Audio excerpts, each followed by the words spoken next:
SC ST OBC অর্থাৎ caste সার্টিফিকেটের আবেদন পদ্ধতি কিন্তু পুরোপুরি চেঞ্জ হয়ে গেছে। এখন কিন্তু আপনি চাইলেও অনলাইন থেকে অ্যাপ্লাই করতে পারবেন না। তো গভর্নমেন্টের নতুন নিয়ম অনুযায়ী এই যে নতুন যে কাস্ট সার্টিফিকেট .gov.in সার্চ করলে কিন্তু আপনাদের পুরনো যে কাস্ট সার্টিফিকেটের ওয়েবসাইট এটা চলে আসছে। তো এখান থেকে অ্যাপ্লাই করলে কিন্তু আপনাদের কাস্ট সার্টিফিকেট যেটা আছে সেটা কিন্তু অ্যাপ্লাই হবে না। তো সেই জন্য গভর্নমেন্ট নতুন নিয়ম নিয়ে এসেছে। তো সেই নিয়মের ব্যাপারে টোটাল জিনিসটা দেখবো যে এরপর থেকে আমরা কিভাবে কাস্ট সার্টিফিকেটের জন্য আবেদন করব, কোথায় যেতে হবে, কি কি সার্টিফিকেট বা ডকুমেন্ট লাগবে, কবে জমা দিতে হবে এবং কি কি পদক্ষেপ তার আছে। তো এই নিয়ে টোটাল ডিটেলস কিন্তু দেখাবো আপনাদের। তো আশা করছি পুরো ভিডিওটি দেখবেন, স্কিপ করবেন না। আর অবশ্যই চ্যানেল নতুন থাকলে চ্যানেলটিকে সাবস্ক্রাইব করে পাশে বেল আইকনটি প্রেস করবেন যাতে পরবর্তী ভিডিও নোটিফিকেশন আপনারা দ্রুত পেয়ে যান। তো গভর্নমেন্ট অফ ওয়েস্ট বেঙ্গলে একটি নতুন প্রকল্প হচ্ছে দুয়ারে সরকার। তো দুয়ারে সরকার ওয়েবসাইটে যখনই যাবেন তখনই কিন্তু আপনারা দেখতে পাবেন যেখানে কাস্ট সার্টিফিকেট, শিক্ষাশ্রী, জয় জোহার, তপশিলি বন্ধু ইটিসি এর জন্য কিন্তু একটি ক্যাম্প খোলা হয়েছে। অর্থাৎ আগামী দিন থেকে মানে আজকের থেকে চালু হয়েছে 1 ডিসেম্বর। তো আজকের দিন থেকে কিন্তু আপনাদের কাস্ট সার্টিফিকেট অর্থাৎ এসটি এসসি ওবিসি বা শিক্ষাশ্রী বা জয় জোহার বা তপশিলি বন্ধু আবেদন করার জন্য কিন্তু সেই ক্যাম্পে আপনাদের যেতে হবে। তো ক্যাম্পের লিস্ট আমি ভিডিও ডেসক্রিপশনে দিয়ে দেবো, যে কোথায় ক্যাম্প বসবে তার সম্পূর্ণ লিস্ট দিয়ে দেবো, সেখান থেকে পারলে আপনারা ডাউনলোড করে নেবেন। তো এখানে পিডিএফ যখন আমরা খুলবো তখনই দেখতে পাবেন যে কোন কোন নিয়ম মেনে যেতে হবে সেই ক্যাম্পে এবং কি কি ডকুমেন্ট নিয়ে যেতে হবে এবং কিভাবে অ্যাপ্লাই হবে। এবার থেকে কিন্তু আপনি চাইলেও আপনি বাড়িতে বসে বা অনলাইনে অ্যাপ্লাই করতে পারবেন না।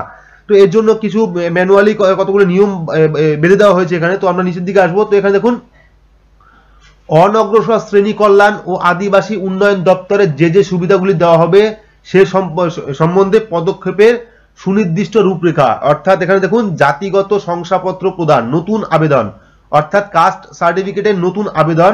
তো এখানে কি দেওয়া আছে, আবেদনকারী সোজাসুজি যে টেবিলে কাজ করা হচ্ছে অর্থাৎ এসটি এসসি ওবিসির যে টেবিলে কাজ করা হচ্ছে ক্যাম্পে সেখানে চলে যাবেন। সেই টেবিলে গিয়ে নিজের চাহিদা জানাবেন, অর্থাৎ আপনি কোন কাস্ট বা কি জন্য আসছেন, কি করবেন সেই চাহিদা আপনি জানাবেন। জানানোর পর এখানে দেখুন চাহিদা অনুযায়ী তার অন্তর্জাল অনলাইনে আবেদন করে দেওয়া হবে। অর্থাৎ তারাই কিন্তু অনলাইন আবেদন করবেন। ওই টেবিলে যারা আছেন মূলত তথ্যগুলি জেনে আবেদনপত্র পূরণ করে দেবেন। অর্থাৎ আপনার কিছু করতে হবে না, শুধুমাত্র আপনার কাছে সবকিছু তথ্য জেনে তারাই কিন্তু আবেদন করবে। এছাড়া ওই আবেদন পূরণ হয়ে গেলে খতিয়ে দেখা আবেদনকারীকে প্রাপ্তি স্বীকার ও পূরণপত্র আবেদনপত্রের প্রতিলিপি দেবেন। অর্থাৎ আপনি যে অনলাইন থেকে যে অ্যাকনলেজমেন্ট স্লিপ বের করতেন সেটা কিন্তু এখন থেকে ক্যাম্প থেকে দেওয়া হবে আপনাকে।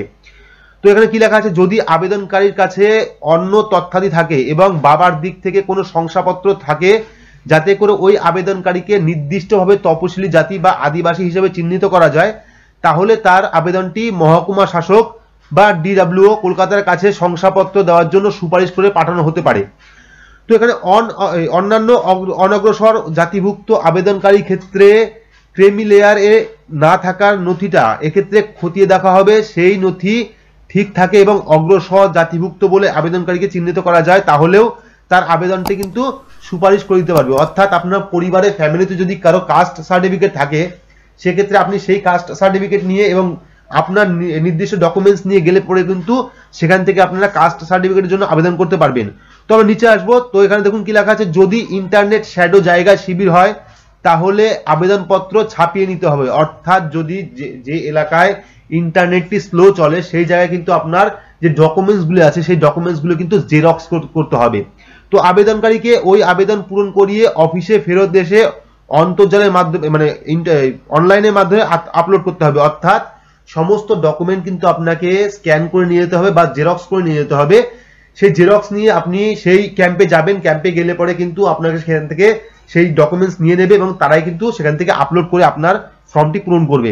তো এখানে দেখুন জাতিগত শংসাপত্র প্রদানে পড়ে থাকা পুরনো আবেদনপত্র, অর্থাৎ যারা আগে অনলাইন আবেদন করেছিলেন তাদের ক্ষেত্রে কি হবে এখানে, তো এই শিবিরে পুরনো আবেদনপত্রগুলি নিয়ে তারা স্থানীয় তদন্ত সাপেক্ষে আবেদনগুলি যথাবিহিত নিষ্পত্তি করা যেতে পারে। অর্থাৎ যদি আপনার সমস্ত ডকুমেন্ট ঠিক থাকে বা আপনার সমস্ত আবেদন যদি ঠিক থাকে সেক্ষেত্রে কিন্তু সেই ক্যাম্প থেকে আপনাকে এই আবেদনের যথাবিহিত নিষ্পত্তি করে দেবে। অর্থাৎ আপনার কাস্ট সার্টিফিকেট হবে কিনা সেটা কিন্তু বলে দেবে সেখান থেকেই।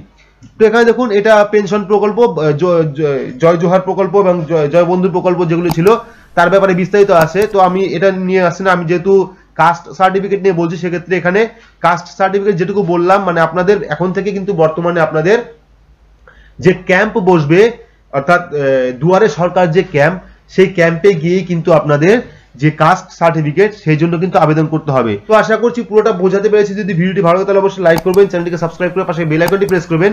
আজকের মতো এটুকুই, ধন্যবাদ।